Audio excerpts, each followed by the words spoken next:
This is my long range marker float kit. In fact, it's my marker float kit for everywhere. I can cast this, well, I've had some casting tuition recently, and I can get this 170 yards. And we'll talk about casting techniques in a minute. But first of all, the rod. This is a Longbow DF Spod and marker. So it's the sort of softer of the two. There's a Spod rod as well, which is even stiffer, but this still is very, very stiff. And that's important with a marker rod, that it's very stiff. One, it'll cast a long way, and two, when you're dragging the lead back along the bottom, the stiffer the rod, the more vibrations you feel. So as you can see, they're built like a normal longbow fishing rod. So very, very sexy build on it, very minimal. 50mm butt ring, going up to a 40, 30, 20, 16 and a 16mm tip ring. So the line absolutely flies off of there. That's really important. And also a really long handle. That's really important for leverages, getting the rod tip moving quickly. There's nothing worse than having a marker rod that's too soft and it's got too short a handle, too small eyes, and you can't get the marker float any distance. And then moving down onto the reel, a bit extravagant really for a marker reel, but the important thing about this, it's the same reel as the fishing reel. So if I'm counting the number of turns to a spot, it's going to say it's 105 turns of this, it's 105 turns of the fishing reel as well. And that's something I use in my fishing a lot. If I find a good area, then I'll count the number of turns, write it down in my Blackberry and keep it forever. So I know if I go back in the same swim, casting at the same far bank marker, 105 turns, I'm back on the money again. That's loaded up with 30-pound floating braid and a 50-pound armour cord leader, and that's really, really important. 50-pound armour cord, one, it's very, very strong to take the force of the cast, but also it's quite thick, and that means that this bit on the end doesn't tangle when I cast it out. Some people experience this lot tangling on the cast, so let's just put this down and show you what happens if you don't cast it hard enough. What happened, because that's a big float, obviously it's very buoyant, which is a big advantage, but because it is a big float, it pushes back up the line and then can do that on the cast, and then it locks itself in position and it won't come up. So by casting it harder and lower, it keeps the whole thing together and then it won't tangle on the cast. And that 50-pound armour cord really helps that. And to talk to you about the float system itself, so we've got the drop zone marker float there, great big flight on the top of it, which is really important. At long range, small marker floats are really difficult to see. That helps a great deal, and now you can buy separate flights for this, so you can get black flights and replacement orange flights as well. If the light conditions like we've got today, it's very bright out there, a black float would be perfect. When the light starts to drop, then you want to have a lighter coloured float on, so one of the orange ones will stand out better. And then I've got the bead that comes in the pack with the float, and then also one of those stems. That just keeps everything up off the bottom, keeps it away from weed and stuff, and I actually think it casts better with the stem. And then on the end of the stem, this time I've put a 4-ounce distance lead that I've just cut the swivel off of, and then that's just on there with one of our stick clips, and then over the top of that I've got a helicopter sleeve that just neatens everything up, keeps it all nice and tight together, stops anything tangling. So that's the marker float setup. Obviously I'm not using a marker on this particular session because on the Lahore there are markers out in the lake already for you to aim at. So this is what I would use if I was going to start a session and I didn't know where I'd be fishing. A week-long session like this, I'd find a spot first and just concentrate on that spot over the course of the week and get the bites coming. Now let's talk about actually baiting up.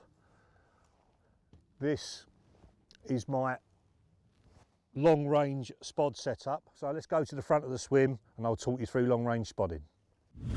Again, the rod is the most important thing, as it is with any casting. This is a Longbow DF long-range spod. This came from a day where we went out to one of the Japanese rod builders, showed him what long-range spodding was, and he designed this fella. And this is proper pokey, this one.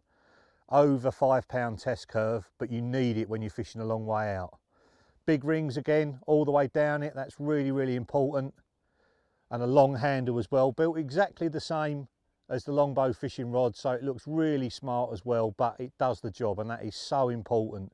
I see most people, the cheapest rod is their spod rod, and they wonder why they can't get the distance. It's so important to have something that's got the backbone in it and will put that spod out a long way. This is the Daiwa Emblem spod reel, made for the job, great big spool on it, a really kind line clip. That's really important, if you can see that there.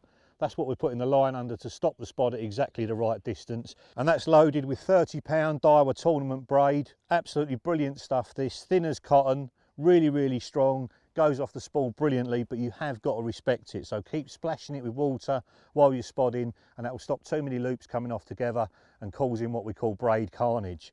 And that's attached to a 30-pound armour cord leader, not the 50 that I'm using on the marker setup. 30 is more than strong enough for me. The most important thing, if you can see just above the reel there, joining the two together with a 4-turn water knot creates a tiny, tiny knot, and that never catches on the rings at all. So that's a perfectly balanced setup. And if I combine that with one of our Sky Raider spods, that's tapered towards the back, really buoyant nose cone on it, but all of the weight is in the front of the spod, and that's really important. That makes it fly true and really long. It's a little bit lighter than the Skyliner spod, which was our original one, a little bit smaller surface area, and that's what makes it go further. And then there's one of these called a Sky Winder, which has got no holes right up to the fins, and that's for if you're putting boilies out. You'd fill it with boilies, then dunk it in the water, fill it with water to stop the boilies coming out, and that's what I would use in that situation, or if I'm fishing with maggots. But in this situation, we're fishing a particle mix, so I'm scooping up sort of to the top of the spod, pressing it down with my thumb so it's all compressed into the bottom end of the spod. That's really important, stops it wobbling about in flight, and then out she goes. And then the technique for spodding, you want to be moving your body. First of all, your weight starts on your back foot, so the tip of your toe, there's almost no weight on at all. Your arms are fully extended, and you're really gripping the end of the rod with your left hand if you're right-handed. The rod's as far back as you can get it, so it's almost level. The spod's almost dragging along the floor, and as you come through, the weight transfers onto your front foot. You're pulling with that left hand as much as you can and punching the spod out there. That's really important to get movement of the body. So you start off on the back foot and go through into the front foot. If you're just casting with the top half of your body, you're never going to get as far.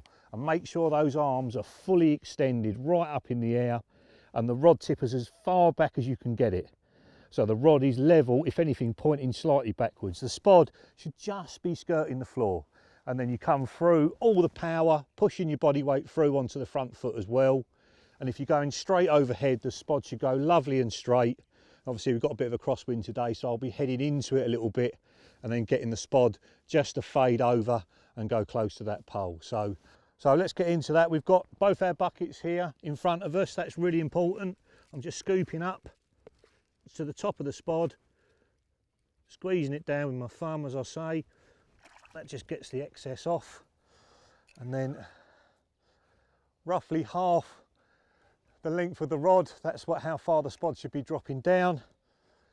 Got my nice neoprene finger stool on. The weight goes onto my back foot, rod tip all the way back and then out. Dink. That's just hit the clip at 130 yards. And if you keep practicing, you'll get it to go just as far as that. It's just technique and having the right kit. If I can do it, you can do it.